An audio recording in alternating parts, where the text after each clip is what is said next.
Two people, same city, same age. One makes $20,000 a year. One makes $1 million a year. Their daily lives are not just different, they are literally different realities. Different stress levels, different health outcomes, different life expectancies. And the gap between them isn't just about hard work. It's about decisions made at very specific income thresholds. Most people are stuck at one level and don't know what it actually takes to move up. In the next 10 minutes, I'm going to walk you through exactly what life looks like at every income level and what moves the needle. You know what nobody tells you about income? It's not a straight line. Going from $20,000 to $40,000 feels completely different than going from $40,000 to $80,000.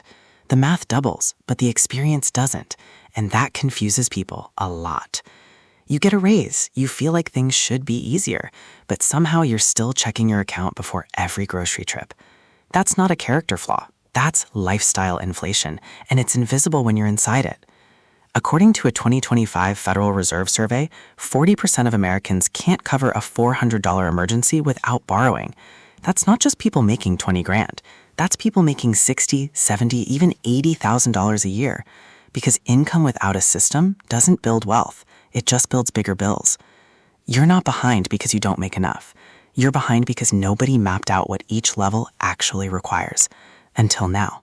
And here's the thing that actually surprised me most when I broke this down.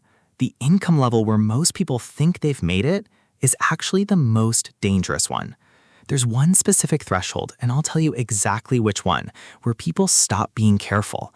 They upgrade everything, they relax, and they accidentally lock themselves into a lifestyle that prevents them from ever building real wealth. I'll show you exactly where that trap is. But first, you need to understand what's actually happening at each level. Here's the cost of not understanding this. If you're 30 right now, making $50,000, and you spend the next 10 years just getting by without building any real financial base, you'll hit 40 with no investments, no emergency fund, and no assets. Meanwhile, someone who made the same salary and just followed the right sequence could have $250,000 invested by 40. Same income, same 10 years.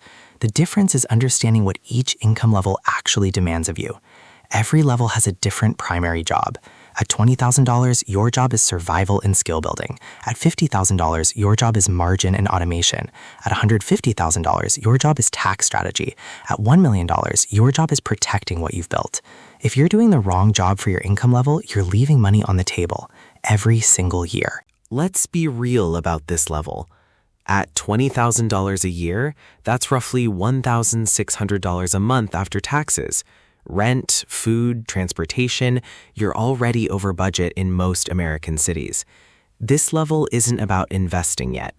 It's about two things: cutting every dollar of waste and building an income skill fast. Your most valuable asset at this level isn't money. It's your time and what you do with it. Take a free course on Google, Coursera, or YouTube. A tech skill, a sales skill, a writing skill, anything that raises your hourly rate. Going from $12 to $18 an hour is a 50% raise. That's bigger than any stock return you'll get this year. One small financial move that still matters here: open a high-yield savings account, or HYSA. Marcus by Goldman Sachs and SoFi both have zero minimums. Even putting $25 a month aside builds the habit. The habit is worth more than the balance right now. The goal at this level is simple: survive, level up your income fast, and don't go into high-interest debt. Level 2, the $40,000 to $75,000 range, the build phase. This is where most Americans live. At $50,000, you're clearing about $3,200 a month after taxes. You can breathe a little. But this is also where lifestyle inflation hits hardest. You get a raise and immediately upgrade your car, your apartment, and your subscriptions. 3 months later, you feel broke again. Sound familiar? The move at this level is margin. Protect 10 to 15% of every paycheck before you touch anything else. Here's the sequence that actually works. First, contribute enough to your 401k to get the full employer match. If your company matches up to 3% and you're not putting in at least 3%, you're rejecting free money. At $50,000, that match could be worth $750 a year, free. Second, open a Roth IRA at Fidelity or Vanguard. In 2026, you can put in up to $7,000 per year. Start with whatever you can, even $50 a month. Third, build your emergency fund to 3 months of expenses in an HISA. At this level, 3 months of expenses is roughly $9,000. That $9,000 is the difference between a car repair ruining your month and it being a minor inconvenience. The goal of this level: stop the bleed, start the build, and never reject free employer money again. Level 3, the $75,000 to $150,000 range, the growth phase. At this level, you've crossed a threshold. You have margin, you have some savings. Now the biggest threat is taxes. At $100,000 a year, you're in the 22% federal tax bracket. Every smart move you make here is worth more because you're protecting more. This is where maxing out your 401k becomes critical. In 2026, the IRS allows up to $23,500 per year. If you're in the 22% bracket and max your 401k, you just saved over $5,000 in federal taxes alone. That's money that stays in your account instead of going to the IRS. At this level, also look at an HSA, a health savings account, if you have a high deductible health plan. Triple tax advantage. Contributions are pre-tax, growth is tax-free, withdrawals for medical expenses are tax-free. The IRS limit in 2026 for an individual is $4,300. Most people at this level are also ready for taxable brokerage accounts. Once your Roth IRA and 401k are maxed, open a brokerage at Fidelity or Schwab and keep buying VOO or VTI. The goal here: minimize what the IRS takes and let compound interest work on more money.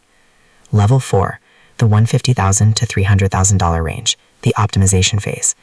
You've made it to a level most people never reach. And yet, this is where some of the worst financial decisions happen, because at $150,000 to $300,000, you're in the 32 to 37% federal tax bracket. The IRS is now your biggest monthly expense.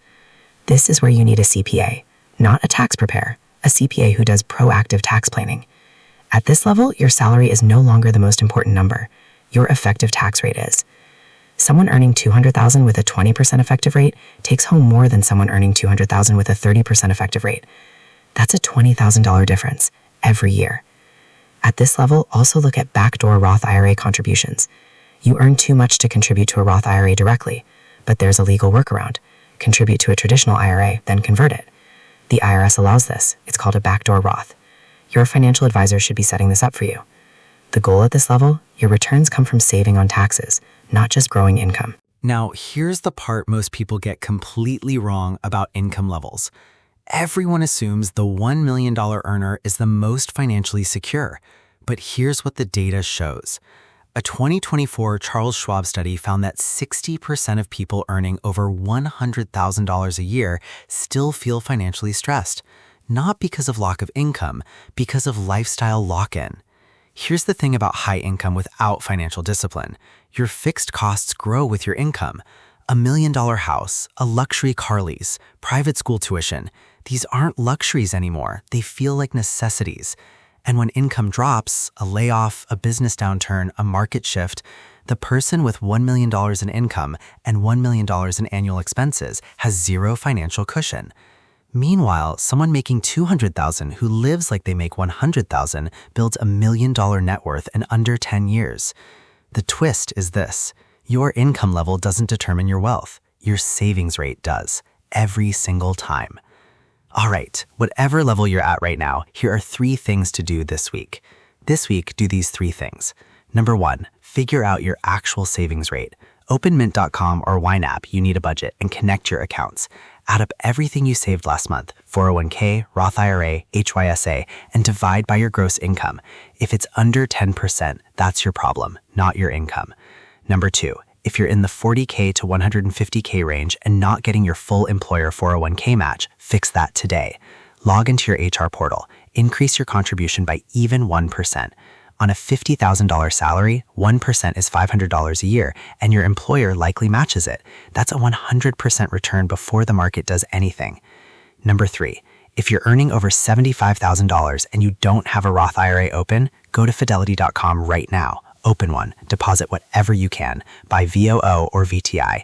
If you want the most automated setup, Mint Finance builds and rebalances your portfolio for free. I've linked it in the description. 3 steps: match your level, execute. Now you know what life actually looks like at every income level, and more importantly, what each level demands from you. But here's what we didn't cover today. There's a specific number most financial experts never talk about. It's called your FI number, your financial independence number. It tells you exactly how much you need invested to never work again. And the formula is simpler than you think. Most people set it way too high and spend 20 extra years working for no reason. That's the next video.